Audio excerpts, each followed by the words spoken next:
Is print marketing dead, or are you just doing it wrong for your small business? That is the question that our guest today is going to help us answer. Miss Jessica Embree from Tulip Media Group is here today, and she is going to share with us how small business owners can leverage print material, combine that with digital so they can better connect with their customers and reach new people to grow their audience and dominate their industry. Let's get into it, and welcome to Marketing Domination. Well, Jessica, thank you so much for taking the time to come here on the Marketing Domination podcast and share your expertise with our audience. Thank you so much for having me. I'm so excited. So one of the things that I think is very interesting is you got a great captivating headline here, and it made me want to know more about this. So with what you do at Tulip Media, you are the creative director, and your LinkedIn headline caught me because it said, "Print isn't dead. You're just not doing it right." And coming from, the digital marketing world and everything, and now everything being so digital, tell us about that, because I'm thinking what I guess my perception of what print media might be, and then also, so what it really is, and then how people are messing it up. Mm-hmm. So it's a very common misconception that print is dead, and it's not. It's surviving and thriving in this day and age, especially with the print, the digital realm we're living in. With all the AI we're seeing, people are generating so much content that we're getting inundated with so much noise, and print is a great way to cut through that noise, to stand out, build that credibility. And the reason why print's so successful is because it's tangible. You're getting it, you're receiving it, you're holding it, and you're consuming that content differently than you would with digital.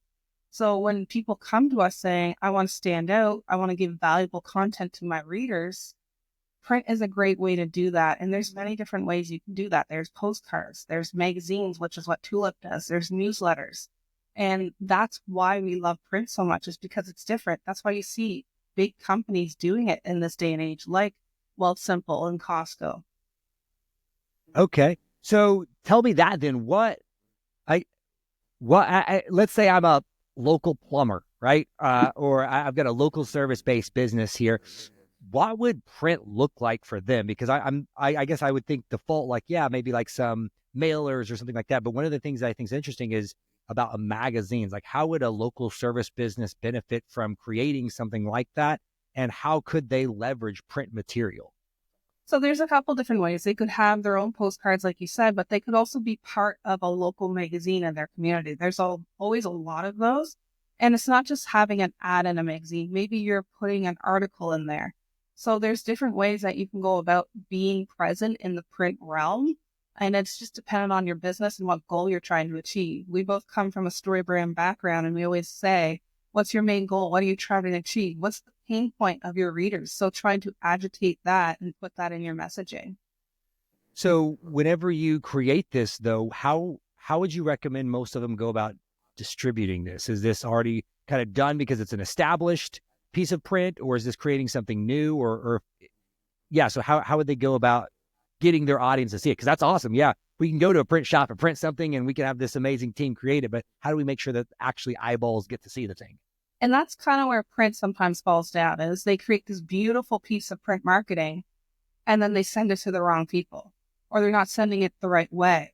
So at Tulip, what we do is we always encourage our client partners to give us their current mail list of customers, download their full CRM, send that out, but also give us your demographics. How old are they? Or do they own a business? Do they have this many employees? And we're able to pull a list for you. So it's a lead gen tool, but it's also a great retention tool for you. It's kind of like a drip campaign at the end of the day. Yeah.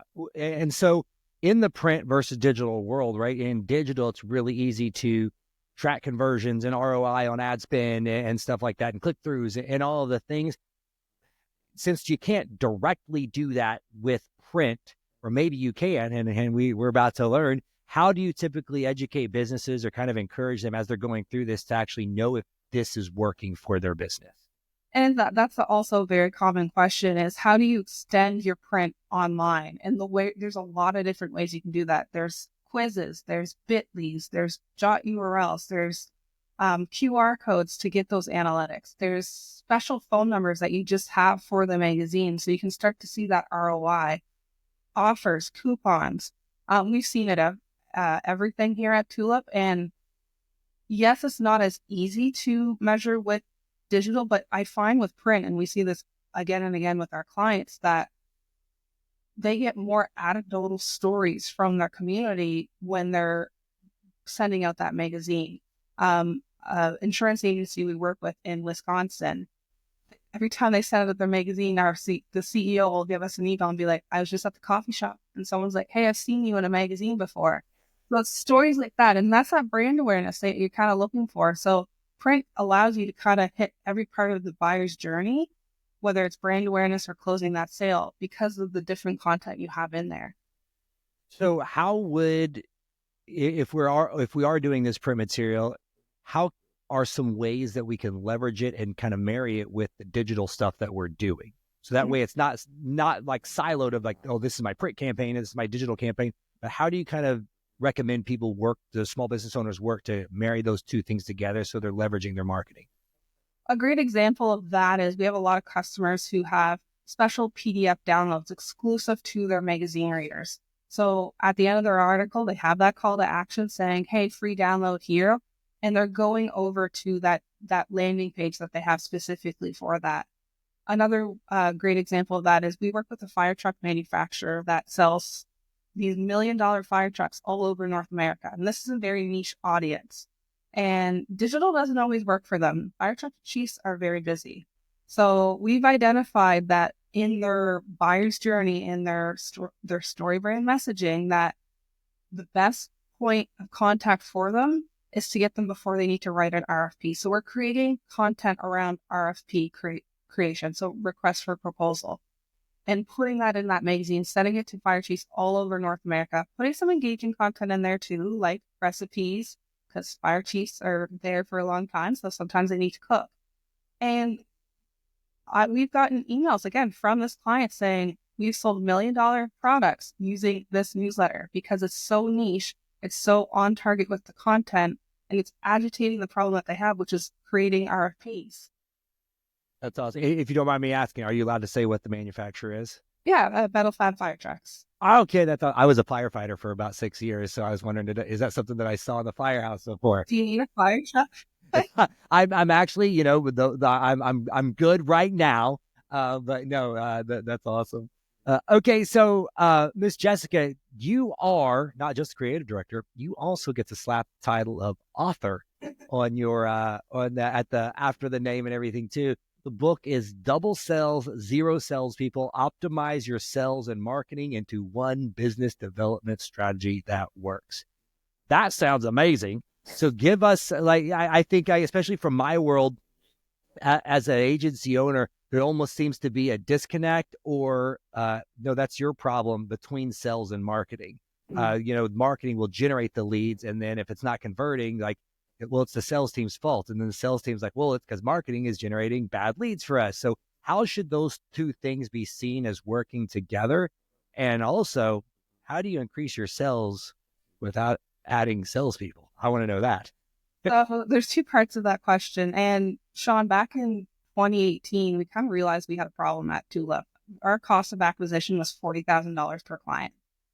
So we woke up and we were like, what are we doing? We need to change everything. And overnight, we changed our website messaging, started using that pull strategy of agitating the problem and addressing what our consumers were looking for. We started doing Google ads, started doing SEO using keywords that people were searching online that had to do with our business, started doing blogging. And within 3 months, that $40,000 cost of acquisition went down to $4,000. So we were able to see overnight this strategy of changing our messaging, doing Google ads, doing print media. And the biggest thing that we also did was we changed the way we inundated and brought in our salespeople. We were doing cold calling, we were doing trade shows before, and we weren't talking to the people that were raising their hands saying, this is the problem I have. We were talking to people who didn't even think they needed a magazine at the end of the day. So when it came to our sales process, we had to create a machine that was easy, quick, and effective for customers to buy from us. And Double Sales, Zero Salespeople talks about what we did to get from that 40,000 down to the 4,000. And it also outlines how local businesses can use these tips and tricks to kind of automate their sales team, because you're right. Sometimes there's that disconnect between marketing and sales. They're not always communicating correctly, or when marketing gives that lead over to sales, sales are saying something completely different. So that communication needs to be strengthened so that your consumers don't get confused. Yeah, that's great. So now with that, how are you? Because you mentioned a little bit before. I don't know if we were recording or not, but with that and the combination of AI and all of the things that are coming on right now, how are you seeing that disrupt the marketing for, especially for local business owners and everything? Is that pushing more people to this or no? I think when it comes to AI, you have to look at it as an assistant. You can't run away from it at this point in our lives. Yeah. Look at it as an efficiency builder or as an assistant. And tools, we've used it to automate our invoices. We've used it to automate emails. We've used it to, oh goodness, I use it to Photoshop photos. There's so many different applications of your business. And when local business owners are looking at their business and saying, what can I do to make my time more efficient, not only for myself, but for my clients, look at tasks that you have to do every single day and say, can I automate this? Can I use AI? And when it comes to talking with our clients, that's a strategy we go forward with as well.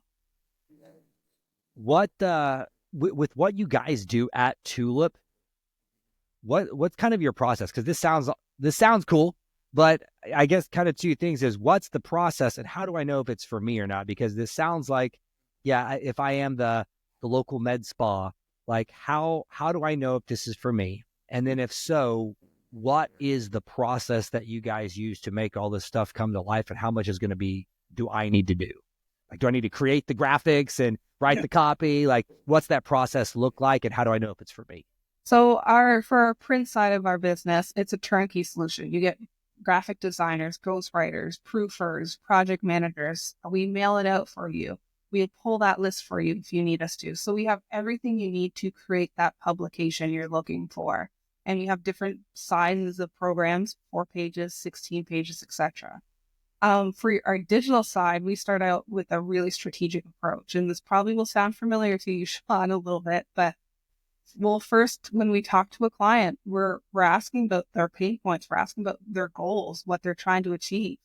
We're doing an SEO keyword strategy to see what people are doing online, so we can put that into their blogs or Google ads. We're doing a website messaging exercise, because if their storefront's not ready, then all this other marketing you're doing, whether that's Google ads, blogging, or email newsletters, it's not going to convert at the end of the day. So your website messaging is very important. So depending on the client we're talking to and the local business we're talking to, those strategies vary. And it just really comes down to, what are your goals and what are you trying to achieve at the end of the day? Yeah. So with that, it sounds like you work with a wide variety of clients, from the local business to fire truck manufacturers to large enterprises and stuff. Even though I always tell people, it's typically everybody's dealing with the same problem, but just at different levels and everything. With the wide variety of clients that you see and have interacted with and worked with, what are some big like holes that you're seeing, or mistakes that they're making, where it's like, oh my gosh, guys, like if you would just fix this, like things would be so much better? 2 things. They're always missing a call to action in every single piece of marketing that they're doing, and they're using industry jargon. So they're talking in a language that their consumers don't understand. I do it all the time. I found myself even doing it when I was talking to you. I was being, let's say, RFP. I was like, listeners might not know what that is, Jess. You have to say, request for proposal. So it's talking a language that people don't understand. And I call it the curse of knowledge. You've been in the business for so long, you start to use verbiage that consumers get confused with. We work with a lot of insurance agencies, and they'll be talking to me, and I'm like, John, I have no idea what you're talking about right now. Yeah, you're super excited about that. I have no idea what you just said. Yeah, and it's sometimes we have to go down to that grade 3 speaking level, and insurance agents are great. What they're providing is protecting your assets. They're protecting your home so you can feel secure at the end of the day. That's the type of verbiage that's going to resonate with consumers. When they start talking about very technical insurance policies, sometimes we get lost, sometimes we get frustrated, and we start to tune it out. So we just have to be very mindful when it comes to the words we are using. Do you find lots of pushback with that? Like when you're working with the insurance agent, like they're it's like their puppy, right? They love it so much, but they end up suffocating the thing because they're squeezing it so tight because like, no, but I have to use this word because it makes me sound more intelligent and like I know what it is. Do you have lots of pushback with clients, or when you explain it to them and show it, do they kind of like have the aha moment? There's usually no pushback. And then the reason why is because a great example of that, when we were talking to a insurance agency one time, we said, you need to stop using the word commercial insurance. Just use business insurance. To look, well, why? Commercial insurance and business insurance are the same thing. I was like, because business insurance is searched 10 times more times online. So when you back it up with stuff like that, they're like, oh, okay. Yeah, I get Yeah. That's good. That's like, so you since you brought it up, yes, definitely in the story brand world, and then also marrying that with SEO, I think is powerful because sometimes we'll have people, they just want to focus on the keyword, but whenever they're trying to use the keyword and search term, like doesn't sound super clear it. because just because somebody's searching for it doesn't mean that that's going to be convert with that call to action like you spoke about. And so you got to definitely balance those two things out. Um, so tell me this, Miss Jessica. This sounds awesome. I want to do a magazine. I want my help with my print material. You guys also help with the digital strategies as well. How should people get connected if they want to learn more and see if this is going to be the right fit for them? You can connect with me at tulipmediagroup.com. That's our website. Or you can just follow me on LinkedIn, send me a message, and I'm happy to connect and talk about everything and anything marketing. Love it. Well, Miss Jessica, thank you so much for the opportunity to connect with you today, guys. Go out, check it out, tulipmediagroup.com, and you might be the cover of your own magazine one day. Who knows? Exactly. Thank you so much.